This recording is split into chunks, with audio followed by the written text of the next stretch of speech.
Thank you for joining us. Today we're joined by Labour MP Afzal Khan.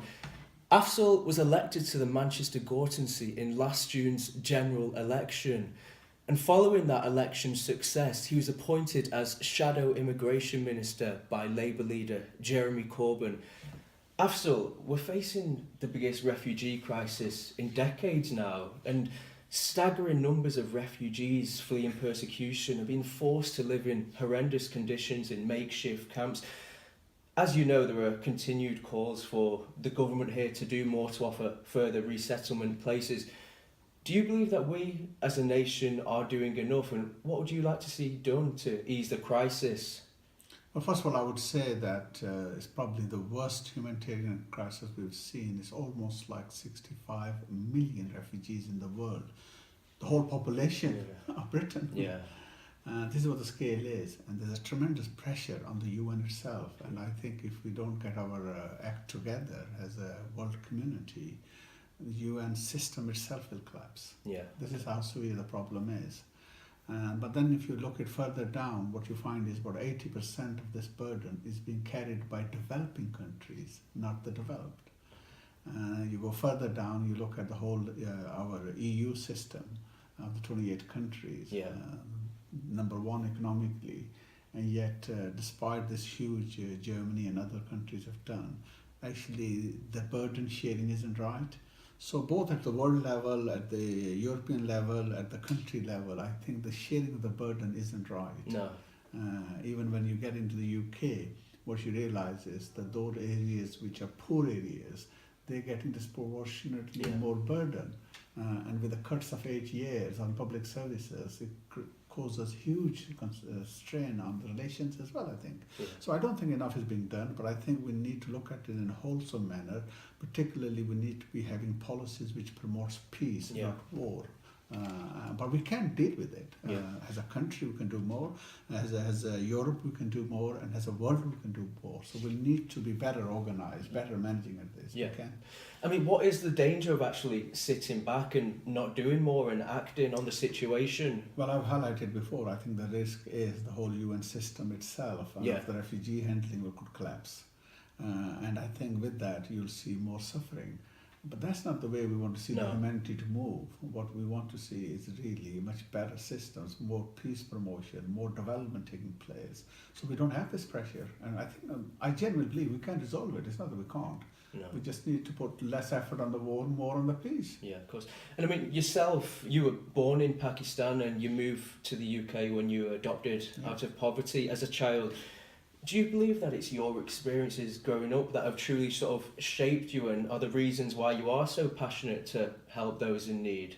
I think the truth is, whoever we are a product of our own experience. Yeah. You know, how we've gone through the environment, what are our experiences. Yeah, I think, look, I've seen what it's like, you know, when you've lifted from one sort of place, culture, friends, families, and then uprooted to another. It's a similar experience to a refugee. So I suppose I can relate to that. But I also understand poverty is a terrible evil, really. Yeah. So wars and poverty is the two terrible combinations that we have to deal with. And I mean, despite the hardships, you know, that we are seeing so frequently now, how pleasing is it for you to see the efforts of community groups and volunteers across the country here in supporting those overseas, whether that be through donating aid, funding, or actually going abroad themselves to help?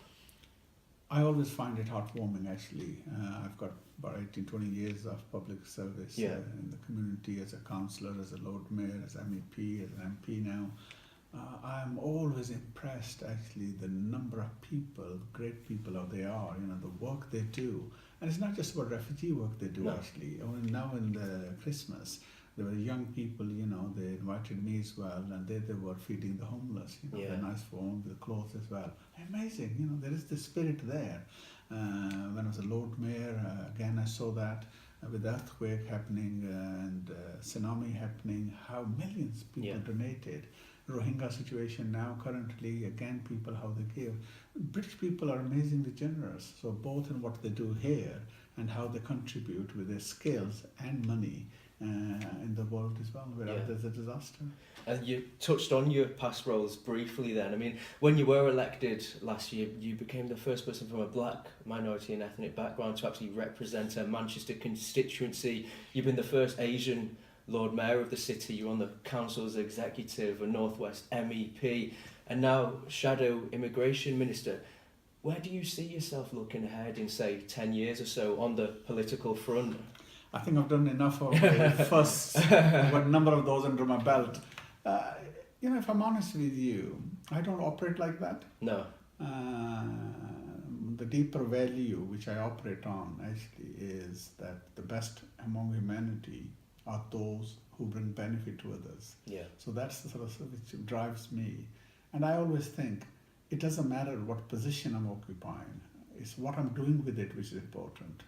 And it's this trying to make a difference which drives me really. So I don't have any ambitions in that sense that, I want to be this or that. But it's really want to use my energies to make a difference. And at the moment, I'm a member of Parliament for Manchester Gorton. Yeah. Number one priority. Of course. Make a difference in Manchester Gorton. And just after that election success last June, obviously Jeremy Corbyn put a huge amount of confidence in you by appointing you as Shadow Immigration Minister. How is it working under Jeremy Corbyn? And is he the right person to lead Labour into power, in your view? Yeah, well, firstly, it was a shock to me when we had a chat about it. And I said, look, I'm not even thinking about this. I'm thinking spending a couple of years and getting my feet under the table, trying to understand the system and all this. And he looked at me and smiled and he said, you're not a young man, all right. You've got enough experience and we need you to get on with it. So I said, well, give me some time. Let me think about this because it's a huge step. And they said, well, you got till tomorrow. Yeah. Look, I know Jeremy Corbyn for all the way back to Iraq War. Okay. So I worked with him on that. I've seen him. He is amazingly genuine individual who actually cares. Yeah. Anyone who meets him, you can feel it. You can't just get away. It doesn't matter what your political affiliation may be. Media portrays him in a particular image. The bottom line is, you meet the guy, you will feel him. He has got huge amount of humanity in him and he wants to make that difference. Yeah. So I'm impressed with him.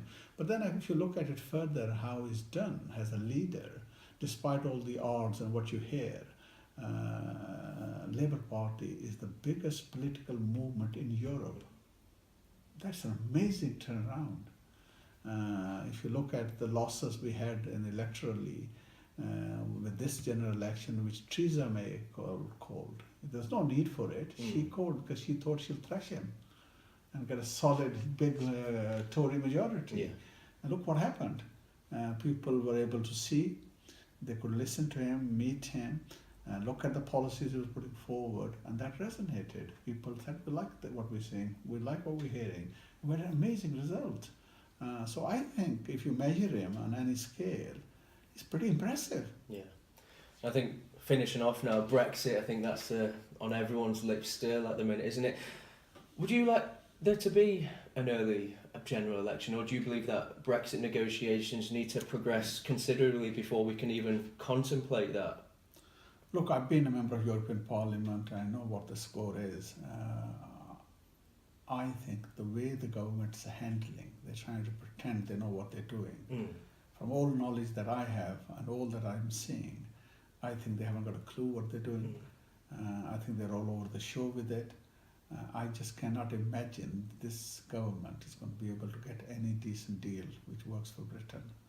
And therefore, actually, that thing doesn't worry me. If there's election, I think sooner the better. Yeah. Because I think they're making a mess in the country, and I think they're making a mess out of the country with the EU and what's happening. It's big. It's for generations to come. We must get this right. And they're not the right people. So sooner the better, but I doubt they'll do that. They will want to hold on, clinch on to power. That's what they're going to do, I think. And it's really bad, really. That's all for today. Thanks for your time, Afzal, and we wish you the best of luck for the rest of the year. And thank you all for watching. Please let us know what you thought of the video in the comment sections below.